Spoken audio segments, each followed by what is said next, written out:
hoje, na nossa aula de alfabetização e letramento, nós teremos algumas coisas bem interessantes para vermos, né? Primeiro, nós precisamos entender que o nosso conteúdo vai falar do processo de alfabetização, como que ele acontece, quem vem antes, quem vem primeiro, e todo pedagogo ou, no mínimo, professor de alfabetização tem que ter consciência disso, né? Dos níveis que tem que ser ultrapassados. Aqui está o nosso roteiro de aula, vocês têm no NEAD em detalhes todo o nosso planejamento, né? E eu pergunto a vocês, né? Qual a ordem da aprendizagem da criança no processo de alfabetização? O que vem primeiro, né? Às vezes alguns teóricos, na internet está cheio de discussão disso, né? O que aprende-se primeiro, a ler ou a escrever? É normal a criança aprender a ler e não saber escrever? É normal a gente ter alunos que copiam tudo, que escrevem tudo, transcrevem, na verdade, tudo, mas não sabem ler? Isso é normal? Por que isso acontece? Essas coisas todas são questionamentos, né, que a alfabetização traz e que ao longo das aulas nós vamos esclarecendo, vamos trazendo à tona e indicando as possíveis soluções e os caminhos a serem percorridos, né? Mas nós temos etapas importantes. Primeiro, eu trouxe uma fala da Emília Ferreiro, né? Que a construção da escrita acontece em uma ordem sistematizada. A leitura, que a gente chama de decodificação, ela acontece de uma forma quase que espontânea, né? Uma criança de 3 anos, ela é capaz de identificar lugares que o nome dela está escrito. É uma leitura espontânea, de tanto ela ver o nome escrito, ela acaba identificando com facilidade o nome dela e de algumas pessoas da própria família.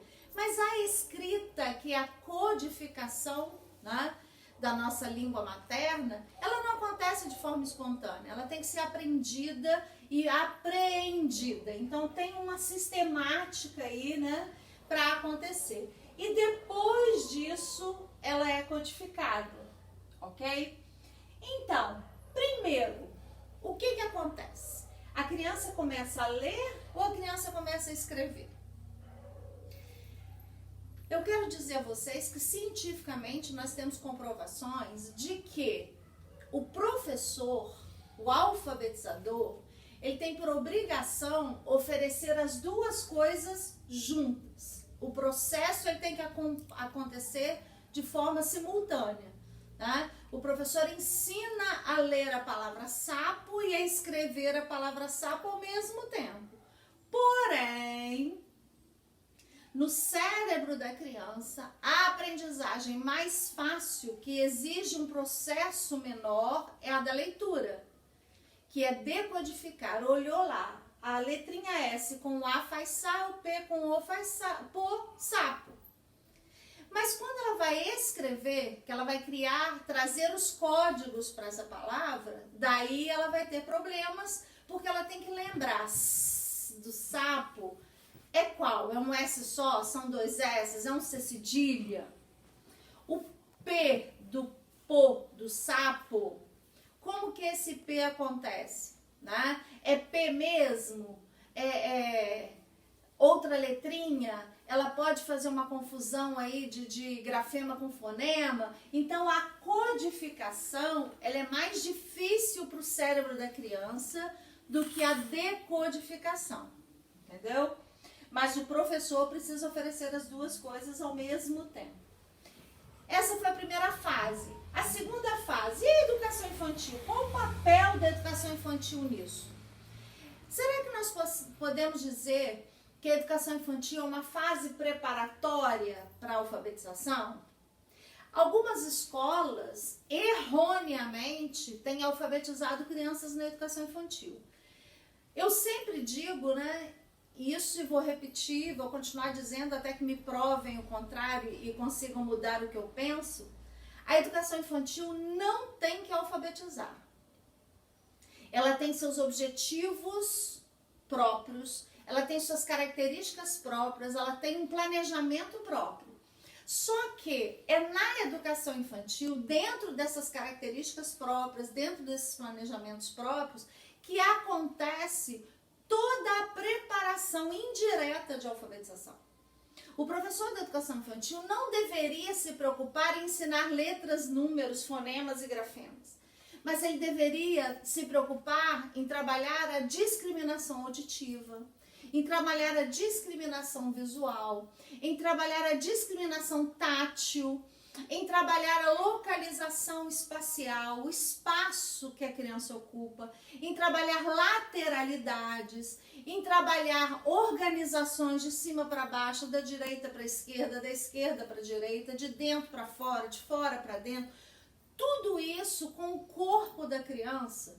Se eu trabalhar bem o corpo dela, eu estou organizando a mente dela para a próxima etapa, que é a etapa da alfabetização. Então, a educação infantil, ela tem por responsabilidade preparar a criança para a alfabetização? Não. Mas se ela for bem feita, se for uma educação infantil de qualidade, essa preparação é uma consequência natural das habilidades a serem desenvolvidas na educação infantil, ok? Terceiro ponto importante, quais são os pré-requisitos para uma criança ser bem alfabetizada? Primeiro pré-requisito, essa criança tem que ter orientação espacial, ela tem que saber se organizar. A criança que anda torta, que tem uma coordenação motora errada, uma criança que tem uma autoestima baixa, ela não tem uma boa alfabetização, ela vai ter dificuldades de alfabetização. É lógico que aqui a gente está falando de cognição. O biológico dela tem que estar pronto, né? O psicológico dela tem que estar pronto, mas a gente está falando de cognição. Quando eu trabalho, como eu disse anteriormente, quando eu trabalho na educação infantil com a criança, direita, esquerda, em cima, embaixo, para frente, para trás, de dentro para fora, de fora para dentro, eu estou trabalhando com ela essa orientação espacial. Quando ela pega uma folha ou quando ela pega um caderno, ela vai saber escrever certinho da esquerda para a direita, ela vai saber utilizar a pauta correta do caderno, ela vai saber que no caderno a gente escreve de cima para baixo. Quando o professor fala assim, começa no cantinho da esquerda, ela tem que saber qual é a esquerda. Começa em cima, na primeira linha, ela tem que saber o que é primeira linha. Isso é orientação espacial, né? Quando a gente fala de coordenação motora fina, o segurar o lápis corretamente. Eu tenho visto vários professores de alfabetização, de ensino fundamental e de educação infantil que não têm se preocupado com isso. A criança pega o lápis de forma errada, segura assim, né? Coloca o dedinho no lugar errado do lápis, depois, com as primeiras palavrinhas que ele começa a escrever, a mão dói, o punho dói. Por quê? Não desenvolveu a coordenação motora fina corretamente. Não fez exercício de punho suficiente, não fez bolinha de crepom suficiente, não trabalhou com a massinha suficiente. Então, na hora de escrever, vai cansar rápido, vai doer o braço, vai doer a mão, vai enjoar, porque faltou desenvolver isso. E outro ponto mega importante é a autoestima da criança. A criança tem que sentir que ela é capaz de aprender. Todos são capazes de serem alfabetizados, inclusive os alunos especiais, inclusive os alunos com os déficits, inclusive alunos com os transtornos. Todos têm capacidade de aprender, a não ser que tenham um comprometimento, aí a gente está falando de biologia, de saúde física, né? Que ele tenha um comprometimento muito grande de neurológico. São exceções. Mas tirando essas raras exceções, todos os outros alunos, se tiver autoestima bem trabalhada, ele é capaz de aprender. E o professor, ele está na sala de aula para sustentar e elevar a autoestima do aluno, né?